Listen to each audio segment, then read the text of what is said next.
Qatar está en la doctrina atómica de Estados Unidos. Barack Obama la presentó en la Cumbre de Seguridad Nuclear de Washington el 13 de abril. Ahí se reconocía el derecho de Estados Unidos a realizar un ataque atómico preventivo contra Irán como una opción en la mesa. Con esa opción, Estados Unidos puede lanzar bombas atómicas y matar a millones de mujeres, niños y jóvenes iraníes sin haber sido agredido por ese país. Hadiri advierte que, conforme al Islam, quien acepta la opresión es su cómplice, y por eso no podemos aceptarla.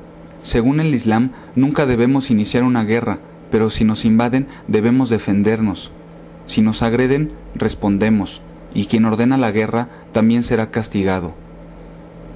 ¿Qué nombre recibe esa forma de actuar? Justicia. Deben saber que si van a cometer crímenes, deben pagar. Con apoyo de Dios, vamos a castigar a los agresores. No será unilateral. Por esto, Fidel Castro ha dicho que aquí está el inicio de la Tercera Guerra Mundial. México votó en favor de ella y todos debíamos intentar evitarla. Estados Unidos no puede abrir otro frente.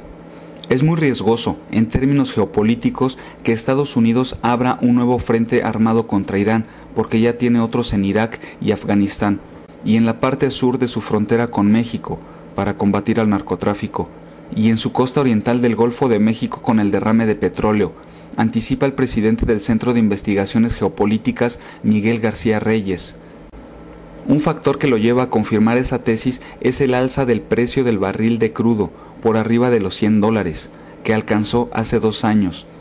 Tras el primer ataque contra territorio iraní, eso sería un día de campo, y es un efecto totalmente contrario al que busca Obama para recuperar su imagen en vísperas de las elecciones legislativas.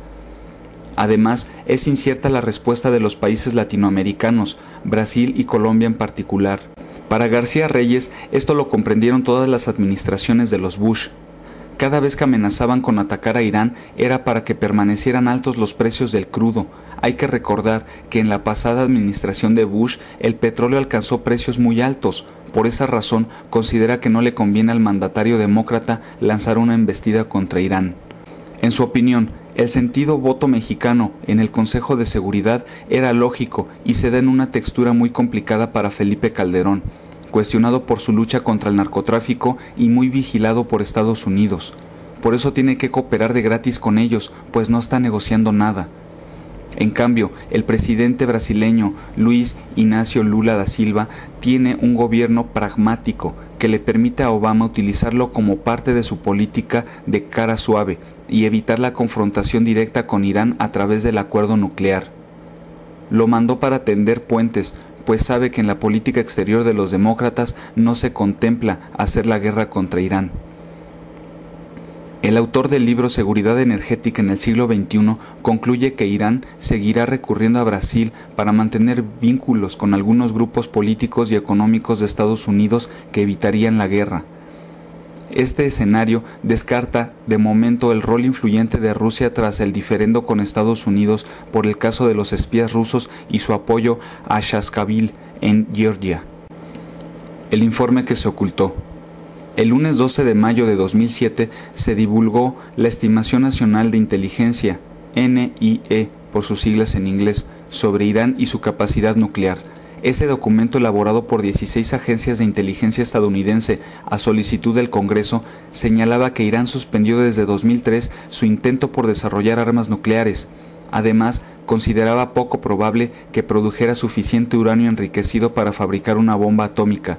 Si así fuera, consideraba que la NIE solo podría hacerlo hasta 2015. Un día después de que se publicó la NIE, el entonces presidente George Walker Bush llamó a la comunidad internacional a mantener la presión diplomática sobre Irán para que cancelara su programa nuclear. Reiteró que ese país debe ser tomado en serio como una amenaza para la paz. Esto ocurrió a pesar de que David Benjamin, especialista en seguridad, publicó en The Washington Post que el informe de esas agencias de inteligencia socava la retórica alarmista de la administración de Bush sobre las ambiciones nucleares de Irán. Aunque el informe se mantuvo oculto varios meses después de su conclusión, el académico John Wolfstall del Centro de Estudios Estratégicos Internacionales describió la revelación de la NIE como un bombazo que requiere la reevaluación total de la política estadounidense. Para el embajador Hadiri, que su informe confirmara que Irán no tiene ningún proyecto para construir bombas atómicas fue un acto patriótico de los sabios de esas agencias. Efectos económicos de una guerra mundial, según Snyder. 1. El precio del petróleo subiría a niveles inalcanzables.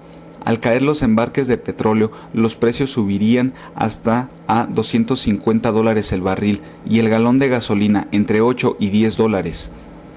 Ese aumento repentino del precio del crudo devastaría el ya frágil sistema económico estadounidense y caería el mercado petrolero.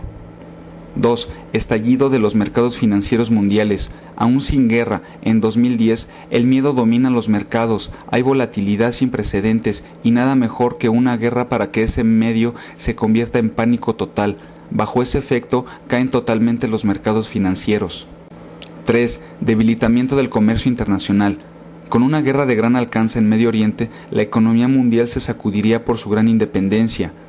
Al estallar una guerra contra Irán, todas las naciones tomarían partido y el flujo mundial de mercancías y servicios podría interrumpirse. 4. Escalaría el gasto militar. Aunque Estados Unidos no participe directamente en la guerra, gastaría grandes sumas para apoyar a Israel, lo que no ayudaría a su deuda interna. Se estima que han gastado casi $1 trillón en las guerras de Irak y Afganistán. 5. Rusia resultaría muy beneficiada. Prácticamente Moscú, ya que es el primer productor mundial de crudo y surtiría a los consumidores de los proveedores de Medio Oriente, dejarán sin atender en caso de guerra. Esto significaría una primavera sin precedente para el oso ruso. 6. Inflación masiva. Un salto en el precio del petróleo y el aumento en el gasto militar estadounidense conduciría a la inflación de los precios. Podría verse también un aumento dramático en las tasas de interés. Si estalla una guerra, retornaría la estanflación. 7.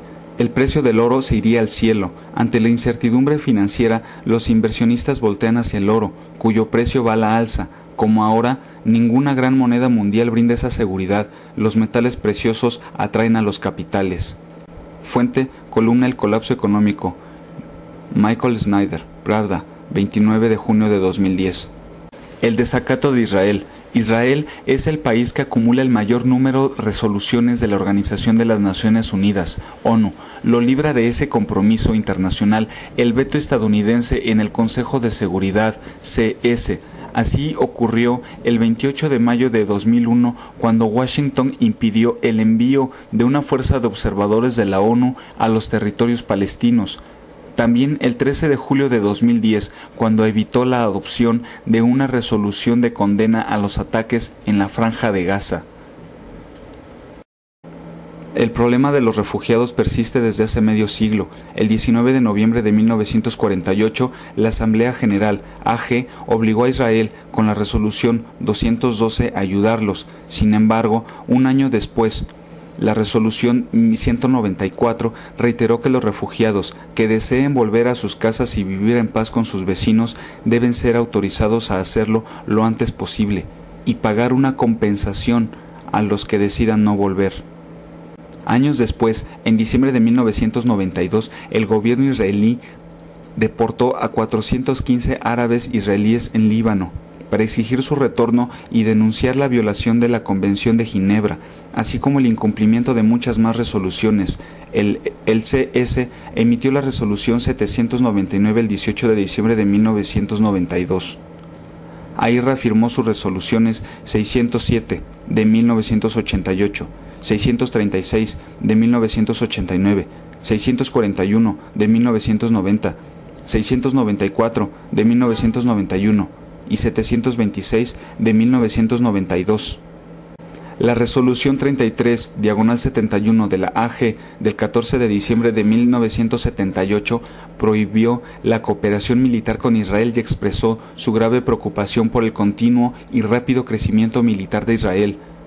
Subrayó el persistente desafío de Israel a las resoluciones de la AG y su política de expansión, ocupación y negociación de los derechos inalienables del pueblo palestino, y solicita a todos los estados que se abstengan de suministrar armas, munición, equipos y vehículos militares o repuestos a Israel.